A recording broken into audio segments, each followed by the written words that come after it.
I'm Hannah, 42 female. I live in a quiet suburban town in a small condo that has always been my sanctuary, the one place where the chaos of the world couldn't touch me. As a paralegal, my life is built on details, order, and the clear, unambiguous language of the law. My world was black and white, a fortress of facts and evidence.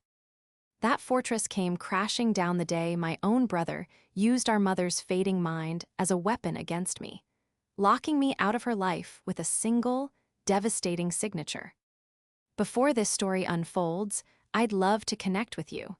Please let me know in the comments where you're watching from and what time it is in your corner of the world. It's amazing to see how far these stories can travel. The decline was gradual, a slow dimming of the lights. For years, my mother, Susan, had been the brightest person I knew. A retired elementary school teacher, she had a mind like a steel trap and a memory for the names of every student she'd ever taught. But at 78, the steel was beginning to rust. It started with small things: misplaced keys, a forgotten appointment, repeating the same story twice in one phone call. At first, we'd laughed it off. "Just a senior moment," my brother Mark would say with a dismissive wave of his hand. I was the one who started keeping a little notebook, jotting down the dates and the incidents, a habit from my job that felt more like a premonition of dread. I visited her 3 or 4 times a week, helping with groceries, managing her bills, and just sitting with her in the living room of the house I grew up in. The house itself felt like a repository of her memories, filled with photo albums, handmade quilts, and the faint, comforting scent of old books and Earl Grey tea. During these visits, the changes became more apparent. She'd stare at a family photo, her brow furrowed, and ask, "Now, who is that handsome man again?" referring to my late father. Each time, a small piece of my heart would break. Mark, on the other hand, was a less frequent visitor. As a financial advisor, he was always swamped or closing a big deal. He lived an hour away and had a wife and 2 kids, which I understood made life busy. But his visits felt more like cameos than genuine efforts. He'd breeze in, kiss Mom on the cheek, ask if she was comfortable, and then spend half the time on his phone in the kitchen, his voice a low, urgent hum. He projected an aura of success: the tailored suits, the expensive watch, the sleek new car every 2 years. He always talked about his portfolio, his clients, and the market. He treated our mother's care like another item on a checklist. "Is Mom okay? Good. Check." My role was different. I was the caregiver, the manager of her daily life. I set up her pill organizers, scheduled her doctor's appointments, and talked her through her moments of panic when the world felt unfamiliar. We had a comfortable, if sometimes challenging, routine. I never resented it. Taking care of the woman who gave me everything felt like the most natural thing in the world. We'd always been a small, tight-knit family, especially after Dad passed away a decade ago. It was just the 3 of us against the world, or so I thought. The atmosphere began to shift about 6 months ago. Mark started showing up more often, but without his family. He'd arrive on a Tuesday afternoon, a time I was usually at work, and I'd only find out about it later from Mom. "Mark stopped by," she'd say, a little flicker of confusion in her eyes. "He brought some papers for me to look at." When I'd ask what kind of papers, her brow would furrow. "Oh, you know, important things. He said it was to make things easier." The vagueness was a red flag, but I didn't want to upset her by pressing too hard. I assumed it was related to his work, maybe some investment documents he wanted her to sign off on. She had a modest nest egg from my father's life insurance and her own pension, which Mark had managed for years. I trusted him with that, at least. He was a professional, after all. During this period, Mark's calls to me became strained. He'd ask pointed questions, but they weren't about Mom's health.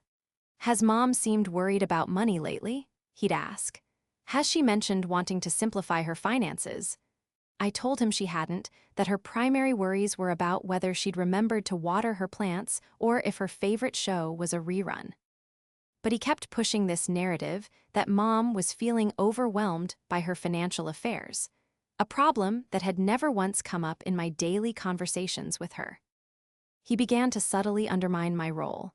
If I mentioned I'd refilled her prescriptions, he'd say, "You know, Hannah, there are services that can do that automatically. You shouldn't have to bear that burden alone." If I talked about balancing her checkbook, he'd suggest setting up auto payments for everything to take it off your plate. Each suggestion was couched in concern for me, but it felt he was trying to systematically remove my functions from our mother's life. Replacing my hands-on care with impersonal, automated systems he could control from a distance. The day it all came to a head was a Thursday. I had taken a half-day off work to take Mom to her regular checkup with her geriatrician, Dr. Ramirez. As we were getting ready to leave, Mark's car pulled into the driveway. He got out, smiling that wide, polished smile he used on his clients. "Hey, you two, perfect timing. I was hoping to catch you." He was holding a sleek leather portfolio. "Just had a few more things for Mom to sign to get her account streamlined. It'll only take a minute." Mom looked flustered. "Oh dear, more papers?" He guided her to the dining room table, gently pushing me aside. "Don't you worry, Hannah, I'll handle this. You can go get the car started." It was a dismissal, plain and simple. I stood there, frozen for a second, a strange coldness spreading through my chest. He was treating me like a child, an assistant, but I didn't want to make a scene in front of Mom. I watched as he laid a document in front of her, pointing to a line at the bottom. "Just sign here, Mom. It's just like we talked about." Her hand trembled as she took the pen. She looked up at him, her eyes clouded with uncertainty, and then she signed. The shadow in the living room wasn't just my mother's fading memory anymore.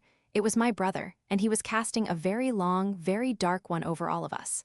I didn't know what she had just signed, but I knew, with a certainty that chilled me to the bone, that it was not to make things easier. It was the beginning of the end. The drive to Dr. Ramirez's office was quiet. Mom seemed agitated, her fingers twisting the strap of her purse. "I do hope that was the right thing to do," she murmured, more to herself than to me. "Mark is so smart about these things, but it all happened so fast." I tried to reassure her, telling her that Mark wouldn't have her do anything that wasn't in her best interest, but the words tasted like ash in my mouth.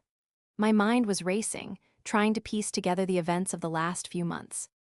Mark's sudden attentiveness, his questions about finances, his talk of simplifying things, it was all leading somewhere, and I was afraid I was about to find out where. The appointment with Dr. Ramirez was routine, but I used the opportunity to pull him aside while the nurse was taking Mom's blood pressure. Dr. Ramirez had been her physician for over 15 years. He was a kind, patient man who understood the nuances of geriatric care. "Doctor," I began, my voice low, "I'm getting worried. Her memory lapses are more frequent, and her confusion seems to be getting worse." Today, my brother had her sign some financial documents, and I'm not sure she fully understood what they were. Dr. Ramirez listened intently, his expression growing serious. "Cognitively, Susan is definitely showing signs of decline," he confirmed gently. "We've discussed this. On her good days, she's lucid. On her bad days, well, she can be highly suggestible. She relies heavily on trust. Was the document explained to her in detail? Was a third party, like a lawyer, present?" I shook my head, feeling a fresh wave of nausea. "No, it was just my brother. He told her it was to streamline her accounts." The doctor sighed, polishing his glasses. "Hannah, I can't give you legal advice, but I will say this. A signature from a person in a state of cognitive decline, obtained without full and clear comprehension, can be contested. It's called signing in bad faith. You need to find out what that document was." His words echoed in my head for the rest of the day. When I got Mom settled back at home, I decided to confront Mark. I called him, my heart pounding in my chest. "Mark, what exactly were those papers you had Mom sign this morning?" I tried to keep my tone even, inquisitive rather than accusatory. There was a pause on the other end of the line. "It's all taken care of, Hannah," he said, his voice smooth as silk. "I told you, it's just to make managing her finances easier on everyone. It's a simple power of attorney." Power of attorney. The phrase hit me like a physical blow. I knew exactly what that meant. It granted someone the legal authority to make financial and medical decisions on another's behalf. "A durable power of attorney?" I clarified, my paralegal brain kicking into gear. "For both finances and healthcare?" "That's the one," he said, a little too cheerfully. "It just makes sense. I'm the financial expert, so I'll handle the money, and since I have POA, I can coordinate everything with her doctors. It's all centralized now. efficient.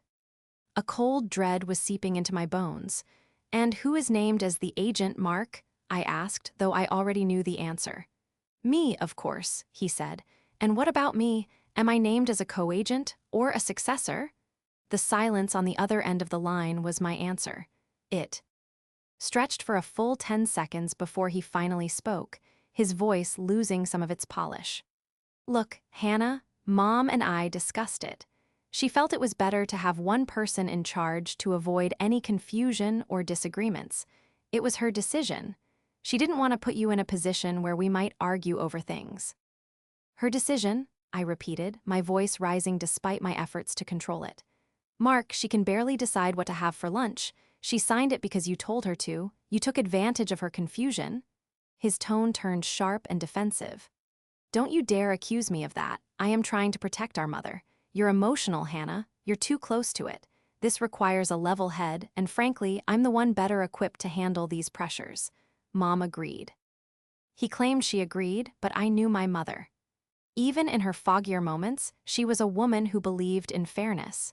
She would have never, not in a million years, willingly cut one of her children out of her life's decisions. She would have insisted we be named as co-agents, forced to work together. This wasn't my mother's decision. It was a coup.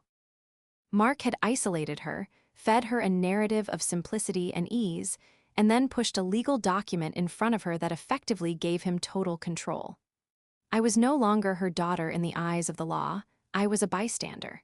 He could sell her house, liquidate her assets, and make every single medical decision without ever consulting me. I was completely and utterly powerless.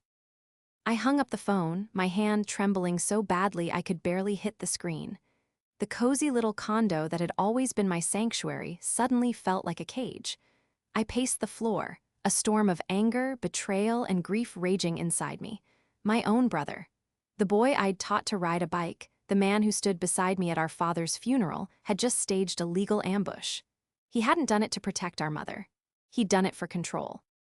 And as a financial advisor, I had a sickening feeling I knew what that control was really about: her money. The nest egg she and my father had worked their entire lives to build. That night, sleep was impossible. I kept replaying the scene at the dining room table: Mom's uncertain face, Mark's reassuring smile, the scratch of the pen on the paper. A signature in bad faith. Dr. Ramirez's words were a lifeline. It was a legal term, a concept I understood. And as a paralegal, I knew that where there was a legal concept, there was a legal remedy. The helplessness began to recede, replaced by a cold, hard resolve. Mark thought he had won. He thought he had outsmarted his emotional little sister.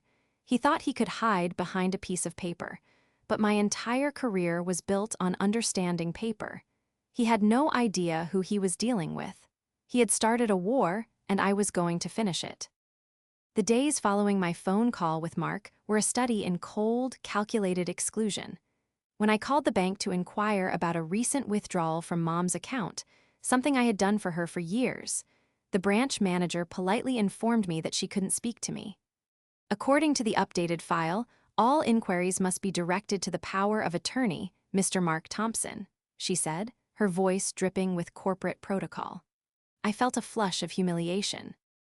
I was being treated like a stranger, a potential threat to my own mother's finances.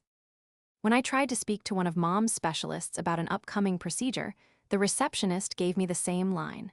"I'm sorry, but your brother has been listed as the sole healthcare proxy. We need his authorization to discuss Mrs. Thompson's case with you." Every door was being slammed in my face.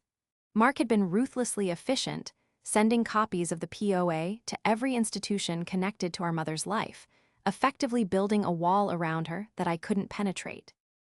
My visits with Mom became painful. She was aware that something had changed, but she couldn't grasp what it was. "Mark handles everything now," she would say with a bewildered expression. "He says I don't need to worry my pretty little head about it." The condescending phrase was pure Mark, and hearing it from my mother's lips made my blood boil. He was infantilizing her, reinforcing the idea that she was incapable, making her more dependent on him. I tried to talk to her about the POA directly, but it was like navigating a maze of fog. "Did you understand what you were signing, Mom?" I asked gently one afternoon. She looked down at her hands. Mark explained it. He said it was to help. Are you cross with him, dear? The conversation immediately turned to my feelings, to the potential for conflict. He had preemptively framed any questions from me as an attack, as me making things difficult. It was brilliant, manipulative, and evil. The biggest question nagging at me was, why? Why the sudden, aggressive takeover? Mark had always managed her investments, but this level of control was something else entirely. It wasn't about simplifying things, it was about absolute authority. My paralegal instincts told me to follow the money, but I had no access. I was locked out. The helplessness I'd felt initially threatened to return, a heavy cloak of despair. But then I remembered, I wasn't just a daughter. I was a professional investigator in my own right. I didn't need to go through the front door if I could find a side window. I started with what I knew, Mark's life. He portrayed this image of wealth and success, but I knew he and his wife, Jennifer, had always lived right at the edge of their means, and often beyond. The country club membership, the luxury vacations, the designer clothes for their kids, it was a carefully curated facade. About a year ago, I remembered a strained conversation where he'd mentioned a sour, real estate investment he'd made, dismissing it as a minor setback. But what if it wasn't minor? This led to my first real avenue of investigation, public records. It was a part of my job I knew well. I spent a weekend digging through online county databases, searching for property records, liens, and any civil suits filed against my brother. It didn't take long to find something. A lien had been placed on his house by a contractor for non-payment, a significant amount, over $30,000. It had been filed 8 months ago. Digging deeper, I found a notice of pre-foreclosure on his sour investment property, a commercial building he'd bought with a partner. The bank was getting ready to repossess it. My heart hammered against my ribs. This wasn't a minor setback. Mark was in serious financial trouble. He was drowning in debt. Suddenly, his desperation to control Mom's assets made perfect, sickening sense. Her nest egg wasn't just a nest egg to him, it was a bailout. It was his only way out of the hole he'd dug for himself. He wasn't protecting our mother, he was planning to fleece her. The unanswered questions were starting to get answers, each one uglier than the last. But I needed more than just a motive. A lien and a pre-foreclosure notice weren't enough to prove he'd manipulated our mother into signing the POA. I needed evidence of the manipulation itself. I needed to prove she lacked the capacity to sign and that he knew it. This brought me back to Dr. Ramirez. I couldn't get her official records, but I could talk to him as a concerned daughter.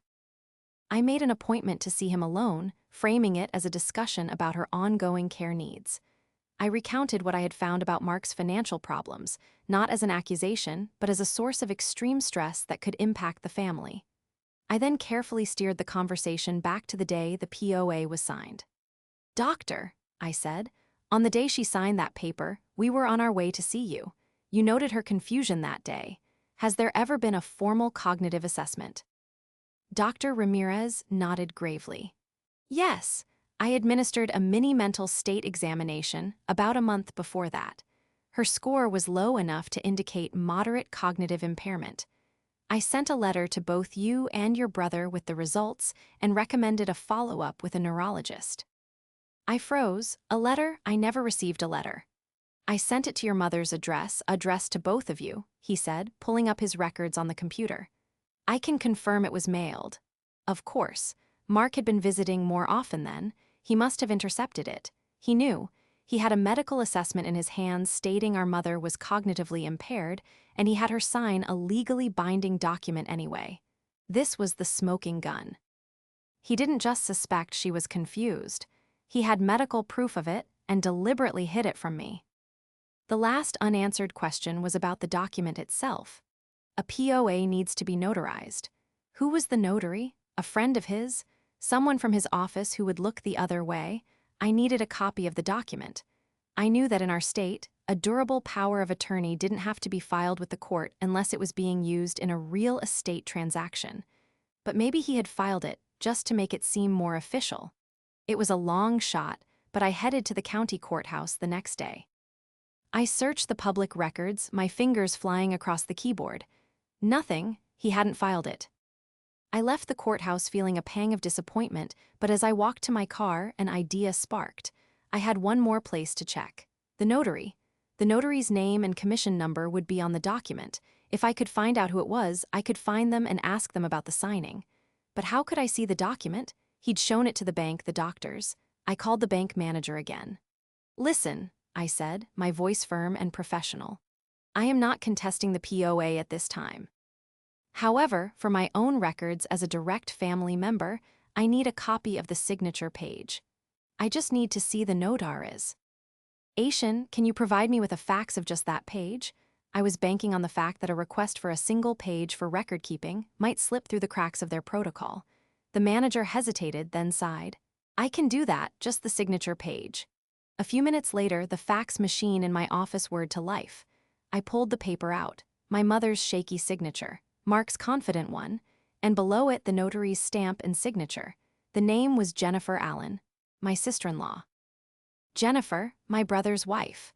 The notary was his own wife. A cold, furious calm washed over me. This wasn't just a desperate act by my brother, it was a conspiracy. Jennifer, a notary public, would know the rules better than anyone. She would know that a notary has an obligation to ensure the person signing a document is competent and not under duress. The fact that she had notarized a document signed by her own mother-in-law, a woman she knew was struggling with her memory, giving her own husband total control, was a colossal breach of ethics and, quite possibly, the law. This changed everything. I now had two pillars for my case: Mark's clear motive and his knowledge of Mom's cognitive decline, and Jennifer's improper and unethical notarization. But I needed to connect the dots. I needed to prove that their actions were a coordinated effort to defraud our mother. I needed more than just a paper trail. I needed to understand their plan. And for that, I had to look into their digital lives. It felt like a massive invasion of privacy, but I justified it with a simple, stark reality. They had already invaded my mother's life and mind in the most profound way possible. My objective wasn't petty revenge, it was to protect my mother. I started with social media, the public face they presented to the world. Mark's profiles were a curated gallery of success. Photos of him on the golf course with clients, motivational posts about financial freedom, and happy family pictures in exotic locations. Jennifer's was much the same, focusing on their children's achievements and their beautiful home. It was a perfect life, painted in broad, cheerful strokes, but I knew about the cracks beneath the surface. I began to cross-reference the dates of their posts with what I knew. That amazing family trip to the Caribbean they took 3 months ago. It happened the same week the contractor filed the lien on their house. The celebratory dinner for their anniversary at a Michelin-starred restaurant, 2 days after the bank sent the pre-foreclosure notice. They weren't just living beyond their means, they were actively creating a false narrative online, a smokescreen to hide their spiraling debts. They were liars, and they were meticulous about it. This meticulousness gave me an idea. People like Mark, who are obsessed with appearances and control, are often just as meticulous in their private planning. They use spreadsheets, calendars, and emails to organize their lives. My mind flashed back to a conversation years ago when Mark was helping me set up my own home internet. He had insisted on setting up a family cloud storage account, a place where we could all share photos and important documents. "It's just easier," he'd said, "to keep everything in one secure place." We had all uploaded family photos for a while, but eventually I had forgotten about it. I wondered if he and Jennifer still used it. My heart pounded as I logged into the old cloud service. I navigated to the shared folder. It was mostly what I expected: old vacation photos, scanned copies of our parents' wedding certificate, pictures of my niece and nephew. But then I saw a folder I didn't recognize, labeled simply Projects. I clicked on it. Inside were several subfolders: House Reno, Vacation Planning, and one that made my blood run cold: Susan's Estate. My hand was shaking as I opened it. It was a treasure trove of their scheme. There were spreadsheets detailing our mother's assets down to the last penny, her savings, her investments, the estimated value of her house. There were drafts of the power of attorney document, each one slightly different, showing a clear evolution of their plan. But the most damning file was a spreadsheet titled Expense Projections. I opened it. It wasn't a budget for our mother's care. It was a ledger of their own debts, laid out in cold, hard numbers. The contractor's lien, their mortgage payments, credit card balances, and a massive personal loan. Next to this list of debts was a second column, source of funds. And in that column, repeated line after line, were the names of our mother's investment accounts. They had created a detailed plan to systematically drain our mother's life savings to pay off their personal debts. They had even projected a timeline, starting with small withdrawals to avoid raising red flags, then moving to liquidate her stocks, and finally, the sale of her house. The final line item on the spreadsheet. T was long-term care facility placement. They were going to drain her money and then put her in a state-funded home. They weren't just planning to steal from her, they were planning to abandon her. I felt a wave of nausea so profound I had to grip the edge of my desk. This was premeditated. It was cold, cruel, and utterly monstrous. Tears of rage and grief streamed down my face. I saw my mother's trusting eyes, my brother's charming smile, my sister-in-law's complicit signature. I saw the whole disgusting play they had orchestrated. I quickly and quietly downloaded every single file from that folder onto a secure, encrypted hard drive. I made multiple backups. This was the proof. This was the irrefutable, undeniable evidence of their intent. My digital investigation had given me the how and the why. Now I needed to build the legal framework to take them down. I had Mark's motive, his foreknowledge of Mom's condition thanks to the intercepted letter from Dr. Ramirez, Jennifer's illegal notarization, and now their own detailed plan to commit fraud. The digital breadcrumbs had led me straight to the heart of their monstrous plan. The next step was to find the right person to help me use this information. I couldn't do this alone. I needed legal counsel, someone who specialized in elder law and financial exploitation. My grief was solidifying into something else now, a diamond-hard resolve. Mark had walled me out, but I had just tunneled my way into his fortress and stolen his battle plans. He thought he was playing chess, but he had no idea I was about to flip the entire board over. The game was far from over. In fact, it had just begun. Armed with a hard drive full of damning evidence, I knew my next move couldn't be an emotional outburst. A direct confrontation with Mark would only give him time to cover his tracks, delete the files, and concoct a new set of lies. I needed a strategic partner, a legal expert who could look at the situation with a cool head and guide me through the labyrinth of the justice system. My mind immediately went to an old family friend, a man named Arthur Vance. Arthur was a retired estate lawyer who had been friends with my father for over 40 years. After Dad died, he had helped Mom organize her will and initial financial affairs. He was sharp, principled, and had a deep, abiding affection for my mother. He was in his late 70s, but still consulted on a few cases now and then. More importantly, I trusted him implicitly. I called him and asked if I could meet with him about a sensitive family matter. He agreed immediately, his voice warm and concerned. I went to his home office the next day, the encrypted hard drive feeling heavy in my purse. His office was lined with law books and smelled of leather and old paper, a comforting and serious atmosphere. I laid everything out for him, starting with my initial concerns and ending with the spreadsheet from the cloud server. I showed him the copy of the notarization, the public records of Mark's debts, and I told him about my conversation with Dr. Ramirez and the intercepted letter. Arthur listened without interruption, his expression growing more grim with each new piece of evidence. He looked at the expense projections spreadsheet on my laptop, his jaw tight. When I finished, he leaned back in his chair and was silent for a full minute. "Hannah," he finally said, his voice heavy with disappointment, "this is not just unethical. This is a textbook case of financial elder abuse and fraud. This is criminal." Hearing him say it, confirming my deepest fears with such legal certainty, was both terrifying and validating. "What do I do, Arthur?" I asked, my voice trembling slightly. "He has complete control. I can't even speak to her doctors." Arthur tapped his pen on his desk. Our first step is to invalidate the power of attorney. We will file a petition with the probate court for an emergency guardianship and conservatorship for your mother. We'll ask the court to appoint you as her guardian. The evidence you've gathered will be the foundation of our case. He explained the process. We would need a formal declaration from Dr. Ramirez about our mother's cognitive state. We would present the evidence of Mark's financial distress as motive for his actions. And the improperly notarized document, signed by his own wife, would be Exhibit A for undue influence and bad faith.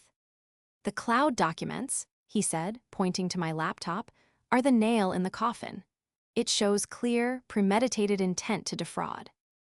We'll submit this as evidence of his unsuitability to act as her fiduciary. The second part of our alliance was with Dr. Ramirez. I scheduled another meeting, this time with Arthur present via conference call. We explained the situation and what we needed. Dr. Ramirez was horrified by what Mark had done, especially upon learning that his letter of assessment had been hidden from me. He immediately agreed to provide a SWO. RN affidavit detailing his medical opinion of my mother's cognitive state, including the date of her assessment and his professional judgment that she lacked the capacity to understand a complex legal document like a POA. He also documented Mark's singular focus on efficiency over his mother's actual well-being in their few interactions. He became a crucial part of our alliance, a medical expert backing up the legal claims. Over the next 2 weeks, Arthur and I worked tirelessly. He came out of his semi-retirement and threw himself into the case with a vigor that amazed me. We were a formidable team. His decades of legal expertise, combined with my intimate knowledge of the family dynamics and my paralegal skills in organizing evidence, made for a powerful combination. We compiled every piece of data: the financial records, the medical affidavit, a detailed timeline of events, and a printout of every incriminating document from the cloud server. We built a case that was airtight, a fortress of facts that Mark would not be able to talk his way out of.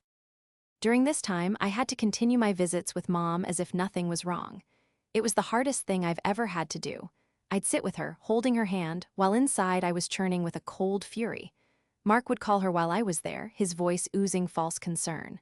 "Is Hannah there? Make sure she's not tiring you out, Mom." He was trying to poison Mom against me, painting me as a source of stress. I had to bite my tongue and smile, knowing that the truth would soon come to light. One evening, Mark called me directly. "I noticed you tried to get a copy of the POA from the bank," he said, his voice laced with accusation. "You need to stop, Hannah. You're meddling in things you don't understand. I'm doing what's best for Mom, and the more you interfere, the harder you make it for everyone." "I'm just trying to stay informed, Mark," I said, my voice steady, thanks to Arthur's coaching. "She's my mother, too." "Well, I'm the one with the legal authority," he shot back. "So back off." He hung up. His arrogance was staggering. He felt completely untouchable, secure behind his wall of legal paper. He had no idea that we were about to hit that wall with a wrecking ball. The day before we filed the petition with the court, Arthur and I had one last meeting. He reviewed the final package of documents. "It's ironclad," he said. "The judge will likely issue a temporary order freezing all of your mother's assets and suspending Mark's power of attorney pending a full hearing." This was our plan. We would strike first through the courts, seizing back control legally. Only then, once the power was stripped from him, would we confront him directly. We weren't just an alliance for the truth anymore, we were an alliance for justice. We were speaking for my mother, for the woman who could no longer speak for herself. As I left Arthur's office, I felt a sense of clarity I hadn't felt in months. The fear and helplessness were gone, replaced by a grim determination. The plan was in place. All the pieces were assembled. The next step was the confrontation, but it wouldn't be a messy, emotional family argument. It would be a calculated, precise presentation of the facts, delivered in a setting where his lies would have nowhere to hide. The court moved swiftly.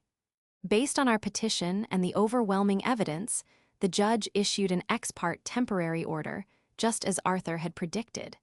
It immediately suspended Mark's power of attorney, froze all of our mother's accounts, and appointed a temporary guardian ad litem to represent her interests until the full hearing. The order was served to Mark at his office the next morning. His call came less than an hour later. He wasn't yelling, he was sputtering, a panicked, incoherent rage that was a far cry from his usual smooth-talking demeanor. "What did you do?" he stammered. "What is this? My accounts are frozen. They're talking about court dates. You went behind my back." "I did what I had to do to protect Mom," I said calmly, my script prepared with Arthur. "We need to talk, Mark, all of us. You, me, and Jennifer. I've arranged a meeting at Arthur Vance's office tomorrow at 10 a.m. Be there." I hung up before he could respond. The balance of power had shifted. I was no longer asking for information, I was making demands. The next morning, I arrived at Arthur's office early. The conference room was formal and intimidating, with a long, polished mahogany table. I sat on one side with Arthur. We had our files arranged neatly in front of us. I felt a strange sense of detachment, as if I were preparing for a deposition in one of my own cases. Mark and Jennifer arrived exactly at 10. They looked haggard. Mark's suit seemed ill-fitting for the first time, his face pale and drawn. Jennifer's eyes were red-rimmed, and she clutched her purse like a shield. They sat on the opposite side of the table, a tangible distance between us. "This is insane, Hannah," Mark began, trying to regain his footing. "You've created a legal nightmare over a misunderstanding. We can fix this, but you have to drop this ridiculous lawsuit." Arthur cleared his throat, and the room fell silent. "Mark, Jennifer," he said, his voice calm but firm, "this is not a negotiation. This is a presentation of facts. Hannah has brought to my attention a series of actions that we believe constitute unlawful conversion, fraud, and financial elder abuse. We are here today to show you the evidence we will be presenting to the court." He gestured to me. This was my moment. I took a deep breath and began, my voice clear and steady. "Let's start with motive," I said, sliding a folder across the table. "Here are the public records of the $30,000 lien on your home and the notice of pre-foreclosure on your commercial property. You were in desperate financial trouble." Mark paled, looking at the papers as if they were snakes. "Next," I continued, pushing another file forward, "let's talk about knowledge. This is a sworn affidavit from Dr. Ramirez. It states that 1 month before Mom signed the power of attorney, he conducted a cognitive assessment that showed moderate impairment. He also states he mailed a letter with these results to Mom's house, addressed to both of us. A letter I never saw." I let that sink in before moving to my next point. And that brings us to the document itself. I slid the copy of the signature page to the center of the table. "Jennifer, as a notary public, you are legally obligated to ensure the signatory is of sound mind and not under duress. You notarized a document for your own mother-in-law, who you knew was unwell, which gave your husband, who was in dire financial straits, total control of her assets. That is a flagrant violation of notarial ethics and law." Jennifer flinched, refusing to look at the paper. "But none of that," I said, my voice dropping, "compares to this." I turned my laptop around to face them, and on the screen was the spreadsheet, expense projections. Their detailed plan to systematically loot our mothers' accounts to pay for their cars, their club membership, and their credit card debt. I pointed to the final lines. "And here is your plan for Mom after the money was gone. Long-term care facility placement. You were going to steal everything she had and then throw her away." Silence. The air in the room was thick with their guilt. Mark stared at the screen, his mouth slightly agape. He had no words, no smooth explanations. There was nothing he could say. The data was his own. Jennifer finally broke, burying her face in her hands and letting out a choked sob. Arthur spoke again, his tone leaving no room for argument. "Here is what is going to happen," he said. "You are both going to sign a document, right now, permanently and irrevocably relinquishing any and all claim as power of attorney, healthcare proxy, or executor of your mother's estate. You will agree to the court's appointment of Hannah as her full legal guardian and conservator. You will turn over all financial records, passwords, and account information immediately." He paused, letting the weight of his words settle. "If you do this, Hannah has agreed not to press criminal charges. She will not file a complaint against you with the Notary Commission, Jennifer. She will not sue you civilly for the money you've already borrowed from her accounts, which we know about. She is offering you a path out of this that doesn't end with one or both of you in jail. It was an act of mercy I had struggled with, but Arthur had convinced me that a long, public criminal trial would be too hard on my mother and that securing her safety was the primary goal. Mark looked up, his eyes filled with a mixture of hatred and defeat. He knew he was beaten. The charming facade had crumbled, revealing the desperate, greedy man underneath. Without a word, he nodded. Arthur produced the documents. Mark signed them with a jerky, angry motion. Jennifer, her hand shaking violently, could barely hold the pen. As soon as they were done, they stood up and practically fled the room, not once looking at me. I sat there, staring at their signatures on the relinquishment document. It was over. The fight was won. But there was no triumph, no sweet taste of victory. Just a profound, hollow sadness for the family we once were, and the brother I had lost long before I ever realized it.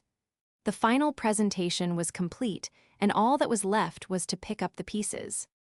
In the weeks that followed the meeting, the legal transition of power was seamless. With Mark and Jennifer's signed relinquishment and the mountain of evidence we had, the court finalized my appointment as our mother's full guardian and conservator. The first thing I did was move her out of the family home, which was now tainted with the memory of my brother's betrayal, and into a beautiful assisted living facility not 10 minutes from my condo. It was a bright, cheerful place with gardens, activity programs, and most importantly, a specialized memory care unit. Selling the old house was a heartbreaking necessity. Every room held a ghost of a happier time, and cleaning it out felt like excavating my own childhood. But as I packed up the photo albums and her favorite books, I focused on the future. The proceeds from the sale, combined with what was left of her salvaged savings, would be enough to ensure she received the best possible care for the rest of her life, without financial worry. My relationship with Mark was completely severed. He sent one text message a week after the meeting. "I hope you're happy. You destroyed our family."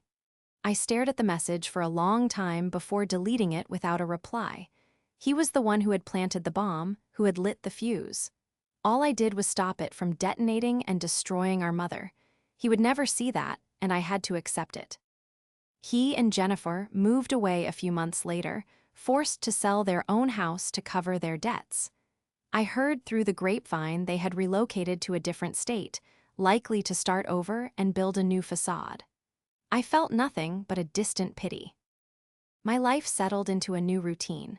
I would finish my work at the law firm and then head straight to Mom's new home. Her cognitive decline continued, but in her new environment, she was safe and content. Some days, she would greet me with a bright smile of recognition, and we would sit in the garden and talk about old times, her long-term memory still a treasure trove of stories. On other days, she would look at me with a polite but vacant smile, and I would be just a kind woman who came to visit. On those days, I would read to her, Jane Austen, her favorite, or just hold her hand, finding comfort in the simple act of being present. The anger I had felt for so long slowly began to fade, replaced by a quiet sense of peace. I had saved my mother. I had faced down the ultimate betrayal and won. The victory wasn't loud or triumphant. It was the gentle hum of the air conditioner in her room, the soft blanket I tucked around her, the knowledge that she was secure. My definition of family began to change. It was no longer just about blood. My family became Arthur, who still called weekly to check in on both of us. It was Dr. Ramirez, who always asked about my friend Susan whenever I had my own checkups. It was the kind nurses and aides at the facility who cared for my mother with such compassion and treated me with such warmth. These people formed a new kind of support system, one built not on obligation, but on genuine care and mutual respect. One afternoon, about a year after everything had happened, I was sitting with Mom in the sunroom. She was having a lucid day. She turned to me, her blue eyes clear and focused. "You're a good daughter, Hannah," she said, her voice soft but sure. "Your father would be so proud of you. You always do the right thing, even when it's hard." Tears welled in my eyes and I squeezed her hand. "I love you, Mom." I love you too, dear, she said, a peaceful smile on her face. In that moment, none of the betrayal, the legal battles, or the anger mattered. All that mattered was the love that remained. I had lost a brother, but I had saved my mother, and in the process, I had found a strength within myself I never knew I possessed. I had built a new life from the wreckage of the old one, a life defined not by the family I had lost, but by the family I had forged in the fight for what was right. And that was a foundation that no one could ever shake.